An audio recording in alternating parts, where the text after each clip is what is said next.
Google's Jarvis agent that works specifically in Chrome. So, and what's driving that Google Cloud revenue? Well, I say AI. OpenAI or ChatGPT has finally added a search for their chats.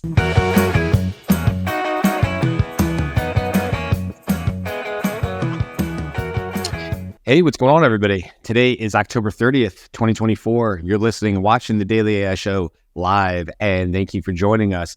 Today, it's Wednesday, so what that means is we're going to be talking about all the news that sort of caught our eyes collectively and individually over the last 7 or so days. And it's just that time of year where the news seems to be picking up again. I don't think there's necessarily any slow weeks in AI.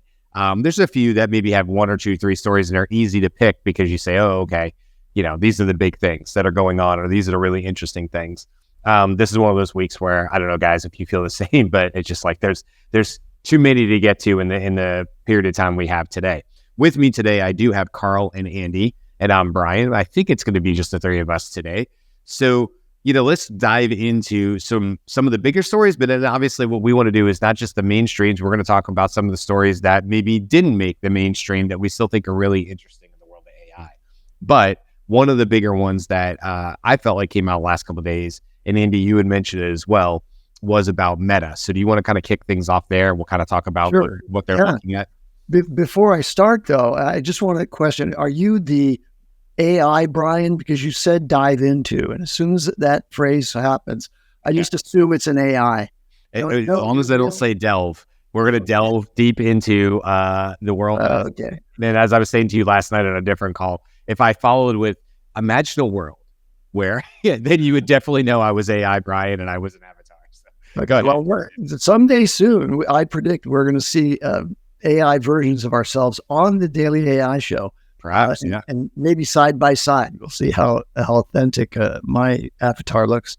So Google, I'm going to talk about Meta's, not exactly an announcement, but they're reporting that Meta is working on developing its own AI search engine, that to reduce its reliance on Google and Microsoft. Google had its earnings release yesterday, and in the earnings call, they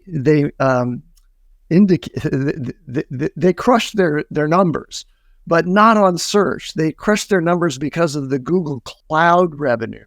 So, and what's driving that Google Cloud revenue? Well, I say AI. So there's a lot of people who are exploiting the cloud services and the compute services that Google has in order to run AI, new AI models and new programs. So Google's doing very well, despite the fact that now there's an increasing number of competitors for their primary search business. So Google is, of course, the major player in search, and it's the source of most of their revenue. Still, the vast majority of their revenue comes from AdWords that come onto the search results page. But despite that, Google has a pretty diverse strategy, and it will be successful in the long run, I think. But as far as who you turn to when you're looking for something, it's going to, I think, increasingly be dependent on which AI assistant you're working with. Because that AI assistant is going to be the one that completes the search for you. And if you're doing it from within Facebook or WhatsApp or any of the Meta platforms, Instagram, for example, if you did a search that was launched from there, eventually it'll probably be Meta's own internal search engine that does that. And so that's pretty big news. It's going to be a part of their chatbot strategy, I understand. And initially it'll just provide current events and news to you in the Facebook context and Instagram and so on. But eventually you might find yourself working with an avatar from Meta's metaverse concepts and asking it for, real-time information from the web. Yeah, I think that's, when I look at this, it's not uncommon, right? It's pretty in line with what we'd expect from Meta. Although an article I read about, I think it was from, this is from TechBilly. I thought it was going to be TechCrunch. Was talking about how Meta not necessarily had a misstep, but after 2020, they really did sort of move away. You remember news used to have a more predominant spot in sort of the Facebook, if you will, app experience. And they sort of have moved away from that because of things they got involved in as far as politics and fake data and things like that and censorship. But if you really just do look at the way Facebook decided to go a long time ago, is that they built their own browser because it made total sense to keep you within the ecosystem of Facebook. They capture all the data. So the difference I always tell people is if you use LinkedIn, and this is weird that LinkedIn does this, honestly, because they should just use Bing and keep you there since it's all a Microsoft product. But if you use LinkedIn and you want to click an external ad or just a link, it takes you actually out of LinkedIn. And it even tells you that, hey, you're leaving LinkedIn land. The problem with that is that for the user side, it might be slightly maybe safer because you're not inside of LinkedIn, whatever. You're going to see the content. When you come back to LinkedIn, it'll refresh the page. And oftentimes what happens is I tell people, hey, when you share links, it's not that people don't do what you're asking them to do, which is, hey, go check out this really interesting blog that you're looking at. It's that LinkedIn kind of sucks when it comes to bringing you back to the spot where you might want to do a follow-up comment. Facebook fixed this years ago with their internal browser. If you're in the app, you'll notice you never really leave Facebook. So you can make a comment, you can go look at an ad, you could do a 2 a.m. buy of that new vacuum that you've always wanted, and as a 2 a.m. purchase. But when you're done, you're right back to the ad where you left off. And the reason I bring that up is I realize it's not search. But if you look at that move years ago by Facebook to control the own destiny of the users, it definitely makes sense that we're seeing Meta, Apple, OpenAI, others, that weren't necessarily in the quote unquote search arena, who are now deciding to get into that. And of course we have Perplexity too, which while relying on Google's and the other ways of doing search, have put their own spin on it. And so I think we'll see that as well with Search GPT, which I still don't have access to, so I can't really comment on it. But we'll also see that with Meta, like you were saying, Andy. They will all have their sort of overall layer of how they've decided search works within their ecosystem. And it will be different. Even if you ask the same thing across all 4, 5, 6 platforms, you'll probably get slightly different answers depending on what that particular ecosystem is pushing you towards. So yeah, I think it's really interesting, but not shocking at all to me that they would be working on this. In fact, I think it's a really smart move for them. Yeah, and when you have multi-billions of users, it makes sense to provide horizontal services that keep the customers in your own network. It's so funny because I don't think much about WhatsApp at all in my life until I'm either talking to one of my friends in Europe or I go to Europe. And then you immediately switch over and you're like, okay, WhatsApp is everything. And you use that platform or whatever. And I don't know, Karl, is it bigger in Canada than you perceive it to be in the US, or is it kind of the same as the US where WhatsApp is still, while globally a massive deal, not a huge deal in the US? Okay. Do you think? Switched on you there. Sorry. All right. No, it's okay. I was wondering because all the teams that all the sports teams either I play with or all of my fantasy teams, we all have our own WhatsApp chat. Really? So it's pretty big. But I don't know this. I heard in China, WeChat is like the thing. Yes, I've heard that too. It's not WhatsApp. So I think it depends on where you are. Right. But I think in Canada, WhatsApp is like a big thing for especially setting up groups, like groups that like because it's encrypted. You're like, well, at least our chats aren't like, you can take a picture, a screenshot of the chat, but you can't nothing can get into it. It's pretty secure. Yeah, it's encrypted on both sides, right? That's their whole thing. Well, but it's so easy to set up. I know there were some times that people invited me on more of like training and courses. They invite you to Facebook Messenger groups, kind of. But those are weird to get into because I'm not used to going into Messenger. Yeah, like WhatsApp too. Yeah, it's kind of weird. So WhatsApp's on my front screen, like on my phone, it's there. So to chat with. Yeah. But Facebook Messenger is like embedded deep somewhere. So I'd have to actually dig deep to find it and then remember to bring it up. So I guess it's just uses, but I don't really use Messenger. I use WhatsApp. Yeah, I was just curious. And it goes back to the whole idea of like what Andy said, creating a search functionality across their ecosystem of products, right? Stuff like that. Okay, let's get back to more AI news. Karl, did you have some stories you wanted to bring up right off the top here? I did. It's not because I was listening to, the various podcasts, AI podcasts, and the one thing that everyone made fun of was Jarvis, like the name Jarvis. Everybody from Google, yeah, Google's Jarvis agent that works specifically in Chrome, so it can, you can go out and book flights and anything that you can do in Chrome. They're trying to do that again. I have to give credit to Matt Schumer out at Hyperwrite because we've seen this way back, like 9 months ago. Yeah, in April.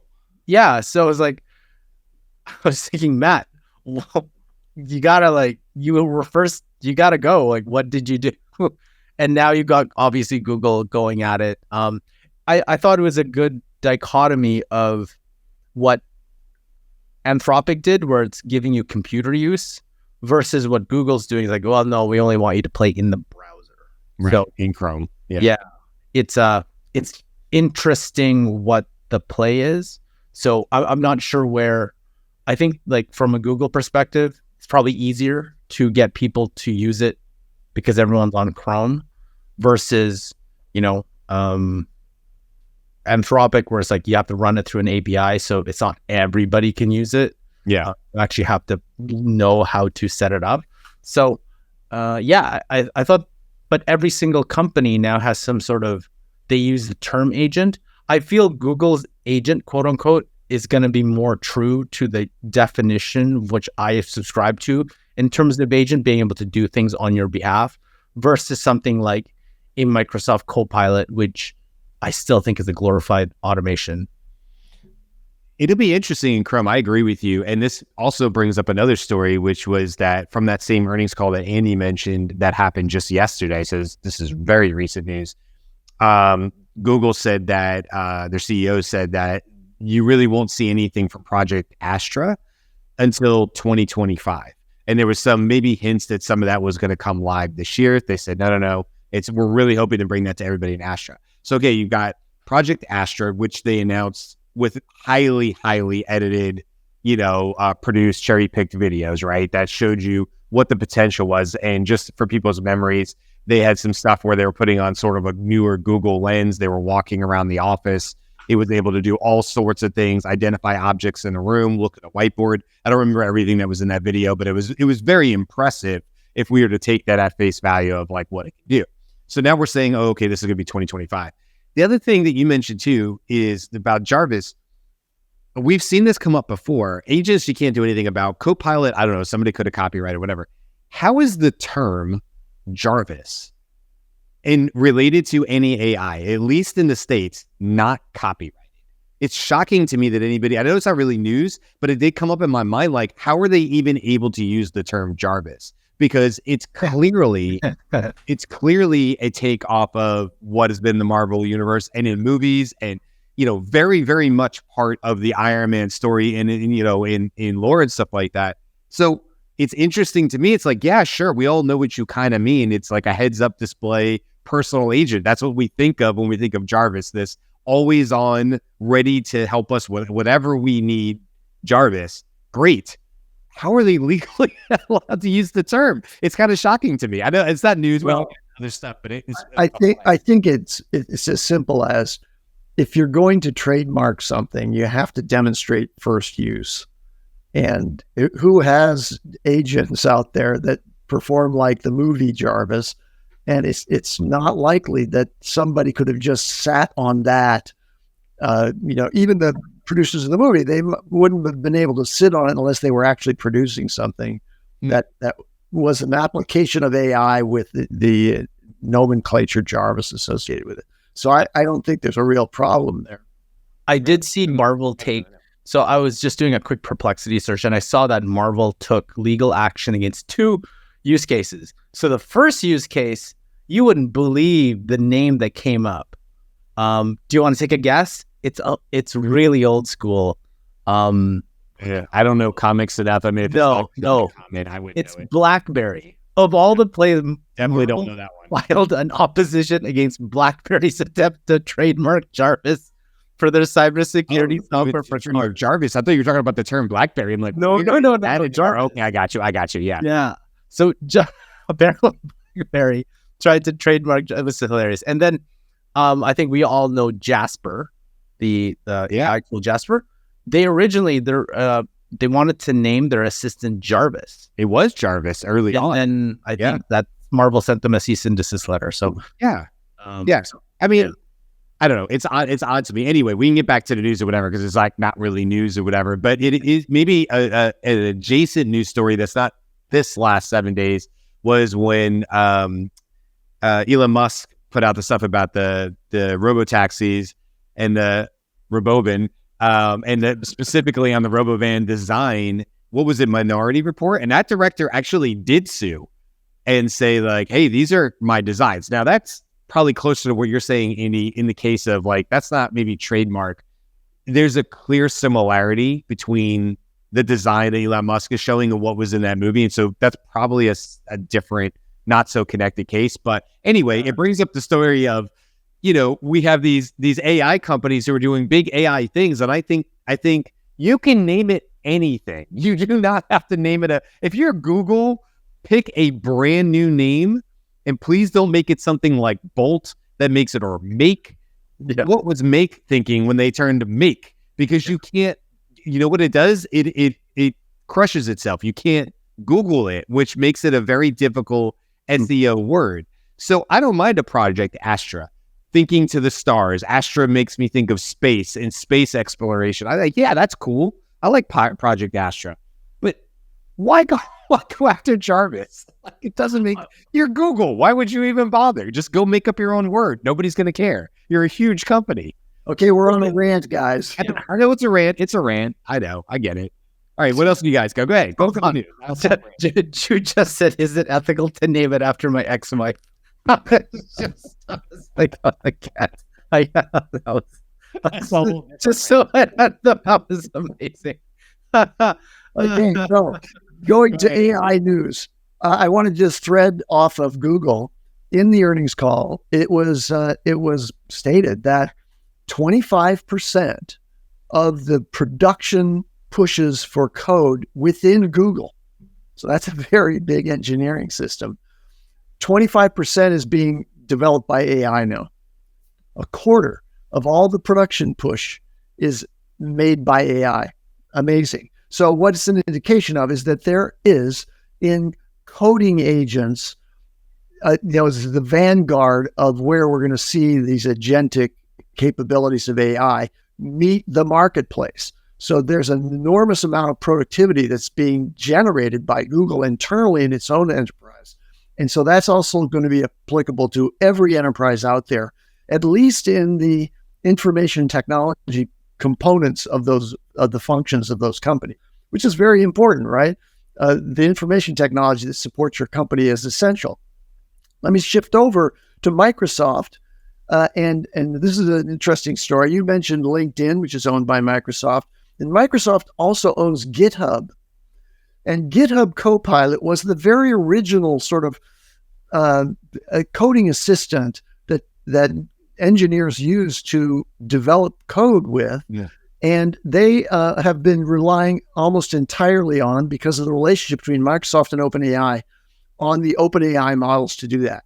Well, they've just announced that they're going to go multi-model, and they're going to support Claude 3.5 Sonnet and Gemini 1.5 Pro going forward. So Microsoft is moving away from OpenAI and their investment in that. Not really. I mean, they're going to continue to provide those models, and they're going to add, by the way, the O1 series, both the O1 Preview and the O1 Mini. That's going to come in a few months. And so GitHub, a major coding assistant owned by Microsoft and used by, oh, by the way, it has $2 billion in annual revenue. GitHub does. That's a piece of Microsoft, a $2 billion annual revenue. That's how big that is. And now they're moving to multiple models. Well, in other Microsoft / LinkedIn news, since we're on the Microsoft train, that is big, by the way. And I do think Microsoft, I'll just say really quick on that point, I do like the way Microsoft and OpenAI play together, but also they're competitors in some ways. And people think, oh, the relationship is straight. I don't think so. I think the relationship is probably as strong as ever. It's mutually beneficial for both companies right now, for them to both have things in common as well as also forge their own path. So anyway, that's my point on that. But what I was going to bring up, That's a good point. I agree with that. yeah, with LinkedIn has obviously a big part of that business is recruitment, recruiters, jobs. That's a huge part of it. LinkedIn would like nothing more than to be the ultimate go-to source. And some might say they are the best at it in terms of finding new jobs, recruitment. If I was to be looking for a new job, I would probably start on a LinkedIn versus an Indeed. Not that I couldn't go in Indeed, or I don't even know if Monster still exists. Because it has the social networking aspect of it, right? You're connecting to people who are potentially your network of referrals for new employment and validation of your skills and capabilities just by association. Of course. Yeah. That's what happen on Indeed or any of the other platforms, right? They have definitely they have definitely delved into this area before. I was going to say dipped. AI, but I use delve there. They have definitely dipped into this area before of using AI to enhance recruitment.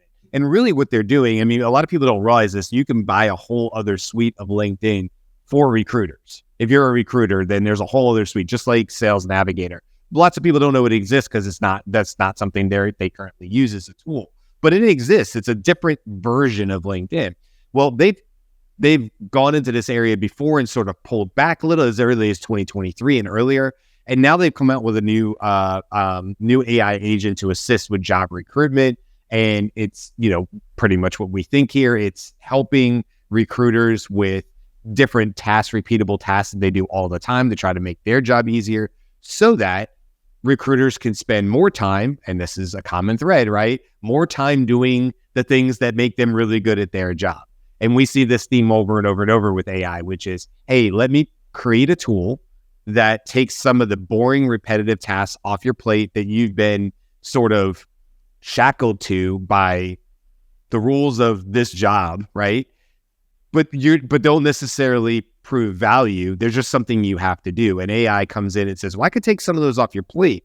Oh, I have 3 more hours this week that I never had before. What am I going to do with it? Well, hopefully that's now I can go have deeper conversations. Now I can go look for those extra things that, I have knowledge for. So hopefully it's a good thing. I have a lot of friends on LinkedIn who are recruiters, or I've had former clients who I've helped with their personal branding who are recruiters. So I am like super pro recruiters on LinkedIn, and I want them all to succeed. I am hopeful, I don't know, but I am hopeful that this newer AI agent this hiring assistant is going to be a huge boon for them as recruiters, and obviously not something that's going to take away their job. Because like anything else, any job out there, there's a lot of built-in 20, 30 years of knowledge that goes into being a great recruiter. And I would hate to see that get stripped away. So hopefully LinkedIn is trying to support that through this AI hiring system. We will see, but that's my goal with that. So, do we want to see the video of what? The hiring assistant? I mean, we can if you have a cute. Yeah, I do. I haven't seen it. It's kind of funny because I was watching it and I was like, the first 45 seconds, I was like, you just wasted 45 seconds of my time. And then it gets to the point and I'm like, you haven't mastered the slick videos that Google, right? They're like, they get to the point, but this one anyway. So yeah. I'll play it. Let's see this, but I played it. Do you want me to play the whole video or up to the point that actually makes sense? Go past the first 45. Okay. Yeah, for brevity. Skip the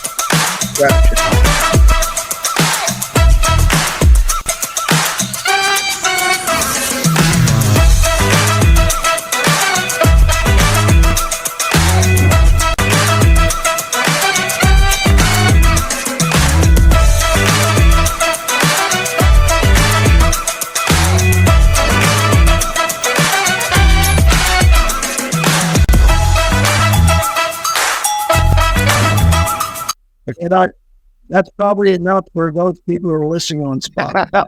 Yeah. So It's a musical interlude for this. a musical interlude. Yeah, just a little something. There's one thing that got me though when it said, "Oh, I have 12 candidates ready to review," and I can't remember. I think we had this discussion a while back, or maybe we didn't. I can't. I'm confused already. There was this story or something I remember. How did you get those 12 candidates, and what was the criteria? And the first thing is like, did you bias this in location, experience, like, how did the system know that these are the top 12 candidates? I don't know. So that was the thing that kind of got me, because I was like, wait a second, this could turn on somebody's head, because I do remember that was the big thing of using AI for recruitment, was all the issues with AI picking the candidate or selecting, right? Versus everything around the, all the admin processes that go into the recruitment and hiring process.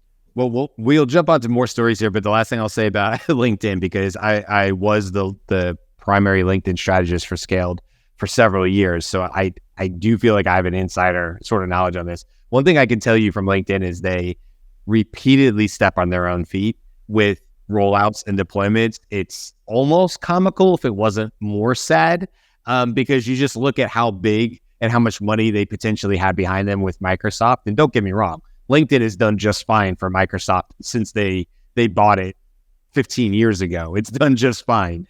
But they usually screw these things up. So I'm just hopeful that, again, this is a huge benefit to recruiters to get more qualified candidates in front of them faster, and not, to your point, Karl, putting lower quality there or not really being as helpful as it could be. So we will see. And we'll make one of these things where we just have to talk to our recruiter friends and find out if it's actually helpful from their perspective, their unique perspective to it. Okay, I haven't really thrown one out here, but I do want to talk about something that I saw come up, which is 11 Labs, who we've talked about many times.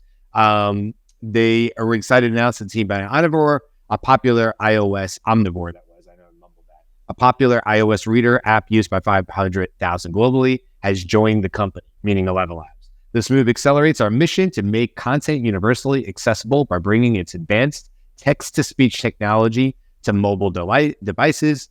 And then they said in June, they launched, remember we talked about this, the 11 Reader mobile app, allowing users to read aloud books, articles, and PDFs, and dozens of voices across 32 languages. By joining 11 Labs, the Omnivore team will build upon an existing partnership where Omnivore previously integrated 11 Labs' high-quality AI voices into its reading app. Okay, so basically what we got at is 11 Labs is growing, is expanding. I think this is usually a good sign of a company, not always, but a company that's on some stable ground, which is that they're now bringing in and expanding by bringing in other companies and absorbing them to get niche improvement. So whatever all the Omnivore team was really, really good at, 11 Labs is saying, hey, we've already worked together, but now it makes sense for you to be actually part of the 11 Labs team so we can make this even better. So not sure if you guys had any thoughts on that, but just more or less a small story, but nevertheless, 11 Labs continues to be a leader in the AI voice field. Yeah, I am still looking for the facility on my phone, which will allow me, while I'm walking around, doing ranch chores, to, open up a web page and have it read to me and summarized for me, like voice wise. And it sounds like the Omnivore technology and 11 Labs together are moving in that direction. But I don't think, correct me if I'm wrong, but I have not found anything that does that yet for me. Like will just automatically give me a voice overview of what it's found on the web in response to a query.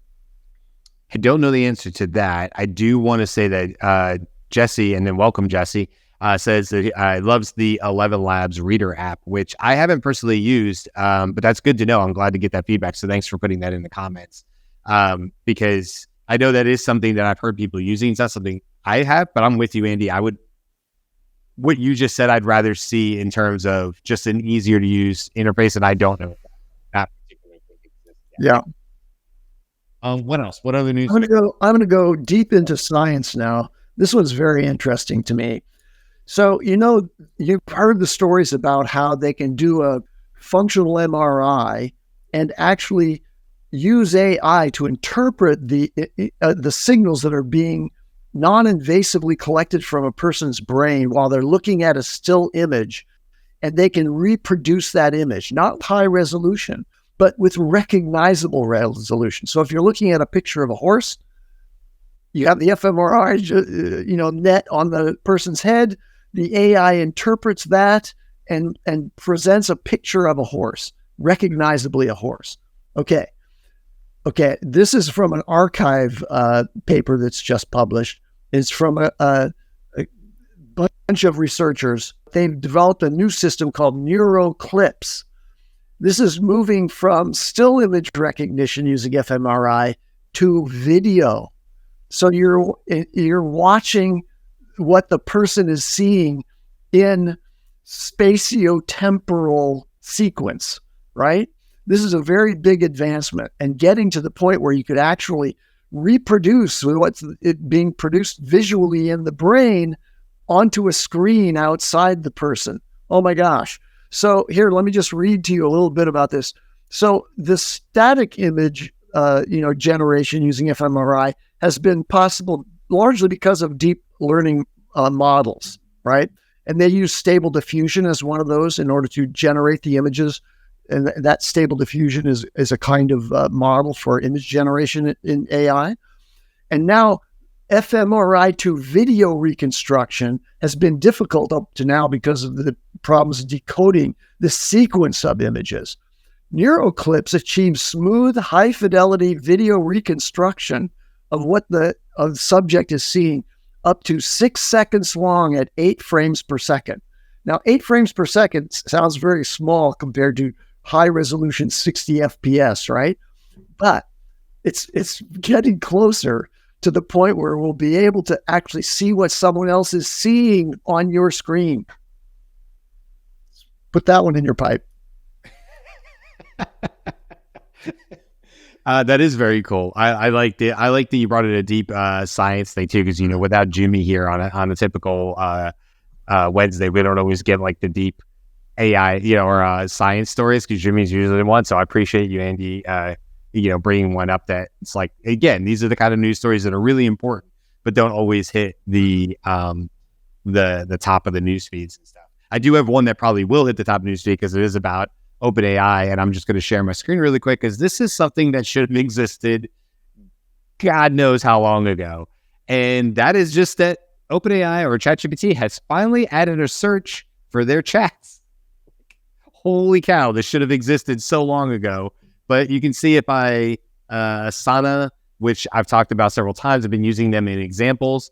We can see here that there's something that has a result of Asana from 7/19 of 2023. So, and if I click on it, I can go right back into that chat without like any delay whatsoever. I'd have to go in here and see why I was talking about Asana in that particular one. But holy cow, this is something that I have been waiting for forever, is to have ChatGPT search, because it hasn't existed. You've had to use plugins and then they want you to pay. And my initial use cases of it, as you saw live, are very fast and they do go deep. And that was the first thing I worried about, is how far back will it go? Because I don't know, like a lot of people, I have thousands of chat threads, probably thousands at this point. I use it multiple times a day. So it's think how many people are using ChatGPT, and they're keeping all of those chat threads. I mean, I believe that's only true if you're a paying customer, right? I assume. Good question. I don't know if this is a free. I have always been a paying customer of ChatGPT, so I don't know. I don't know how to test that other than to create a new account and see. You guys keep going with news stories. I'll check really quick because I do have another account that I can check that's free. But you guys keep going with other stories, and I'll come back. Cool, Karl. There is one kind of connects to a little bit of my history, like because my undergrad was in criminology and psychology here, so I'm always curious about AI and crime. So this story came from the Guardian. So the UK says the man who used AI to create child abuse images jailed for 18 years, which I was always concerned about. What is the legal ramifications of creating illegal type images using AI?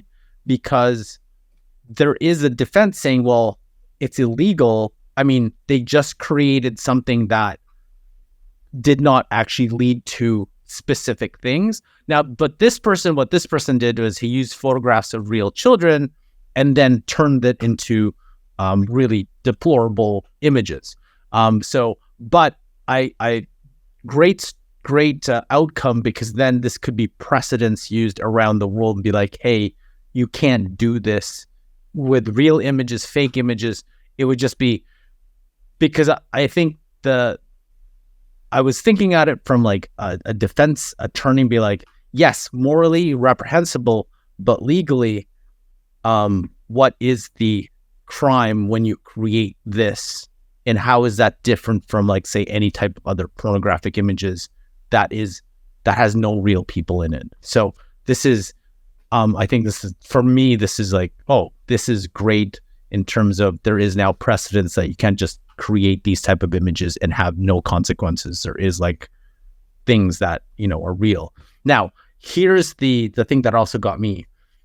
So there is a potential client we recently met with that is in the adult entertainment space. And what was really interesting is the requests, again, legitimate business, nothing like this, but it was more of like, could you use, so they're an event company. So like they host these adult themed events, around. So it's like, oh, can we do AI research for other adult entertainment companies? Because we want to know where they are and what they do. So we want to grow ours. But then the keywords that are being used, you're like, well, I don't know, because the guardrails set up for, all the major labs. So do you open source that? And then how would that work out too? So curious to see how that, in that space, not that there's nothing stopping them from doing that, but it was just a very interesting request. And multiple type of requests, you're like, I don't know. We're gonna have to test that out to actually, like, if this actually works for your business, which that's their business. Right. Yeah. I didn't run into that. I didn't have an adult entertainment business. I had a nutrition business. Yeah. But the reason I'm bringing it up is because we ran into this all the time on Facebook with running ads. There are definitely words you cannot say. Yes. If you're trying to run ads as a nutrition business, and they're there to protect people. Yeah. But if you're that company, in our case, we were online nutrition consulting company. We didn't sell supplements. We were a consulting company. My wife is a dietitian. It was tricky because you could get ads blocked all the time for insinuating diet or weight or things like that were blocked. So not surprised to hear that, Karl. And now that we're moving into the AI space, I think you're right. Like, it's just going to come up more and more. Yeah. And, think what you want about the businesses. This is somebody's business, and they are being hemmed in a little bit as far as like the types of searches or AI results they can get without kind of getting slapped on the wrist. But they have to do workarounds anyway, because, for example, if they do advertise, they just can't, some of the advertisements, they cannot obviously use Meta. They can't, like, it's very difficult for them to use platforms. But I was surprised that they were able to use Google's ad network, but only to other similar adult themed sites, which that's their focus, which was, I was like, oh, that was sort of like, well, our safe for work ads can be on those platforms, are not safe for work ads go into these other. I was like, I never, like, they're just describing their business and how they have to work around it is very fascinating. Yeah. But also at the end of the day, the things that really got them was like, oh, so I don't have to answer all these, like, all the normal processes of a business. This business has all of it. So it's like all the things that you could automate, all the things that are repetitive, like, it's just that business. It was a fascinating conversation. Yeah, it was fascinating. Yeah. We probably have about 5 more minutes here before we want to wrap up. Andy, do you have more news stories? I want to wrap with a follow the money segment here. Okay. So where is money from the investor community in AI going in the past week? And so let's start with the biggest down to the smaller. The biggest one, Waymo's driverless taxi service raised $5.6 billion. Why? They're going to use that extra capital to expand beyond the few cities and millions of miles of autonomous driving that they've already done. So they're expanding now. They've just raised almost $6 billion to do that.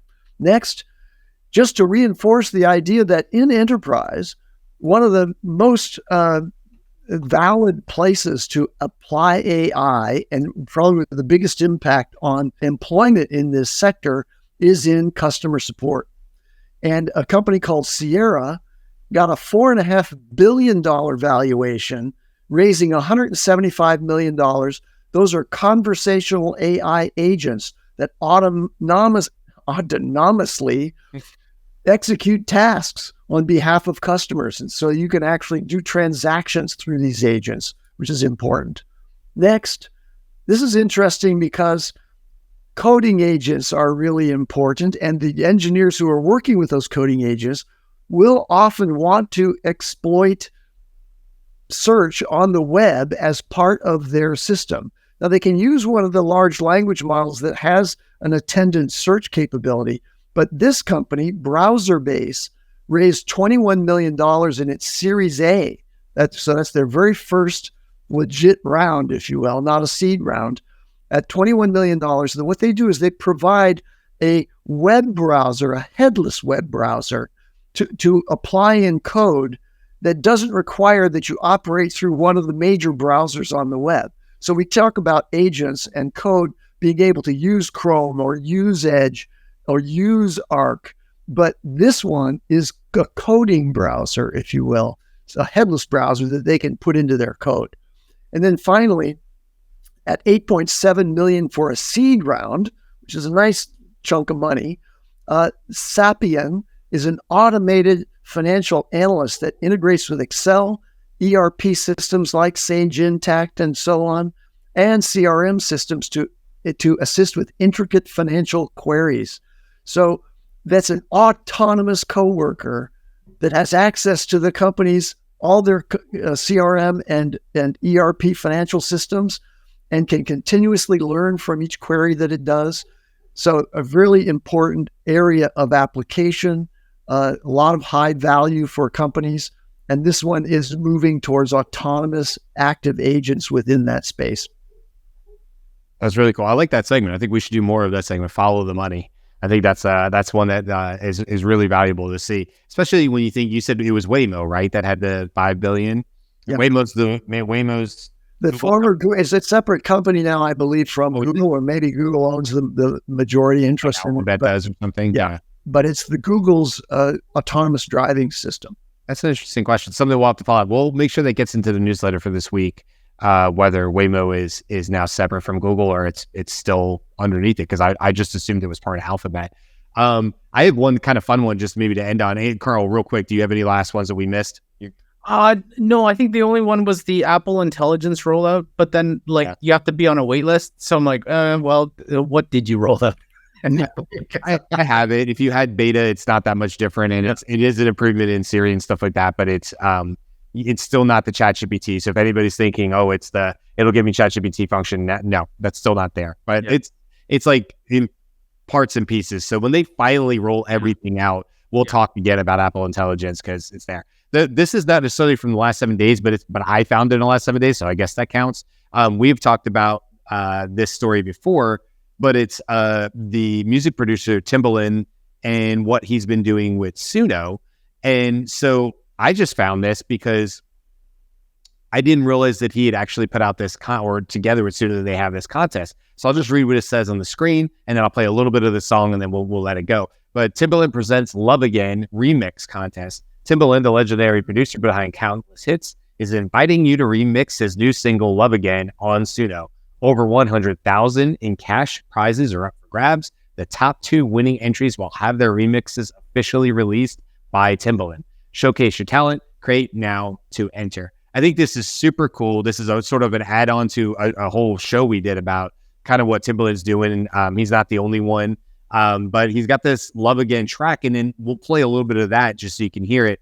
And then you can see all the stems underneath it. So anybody that's got the talent that, you know, feels like they are a producer, maybe they've never really had all the tools to be a producer, but now Suno kind of gives them that extra tool to be creative. I think this is super, super cool. So let's just listen to a little clip of it.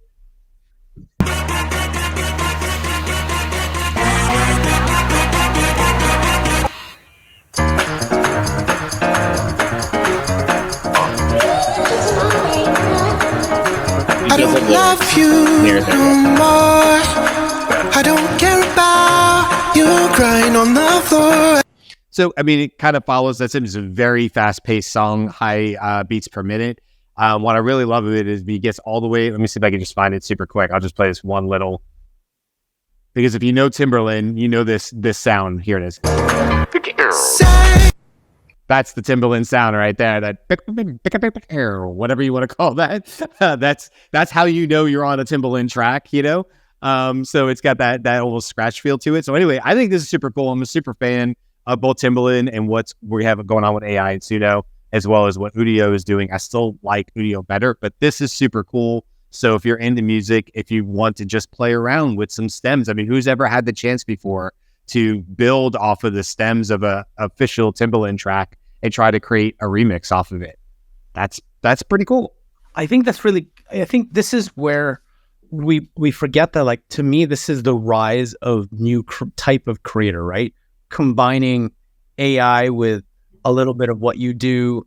And I think Timberland, I remember his I think either his Instagram post when he was listening to it and like just finding this, I was like, I think something clicked in his mind. You can see that click. It's like, oh my God, I'm going to create like, endless things with this. And I thought that was really neat. And just listening to this stuff, like, I can't wait for other artists to be like, I'm going to incorporate this, and just, it's going to be a new, I thought it was really neat and some really cool things to hear.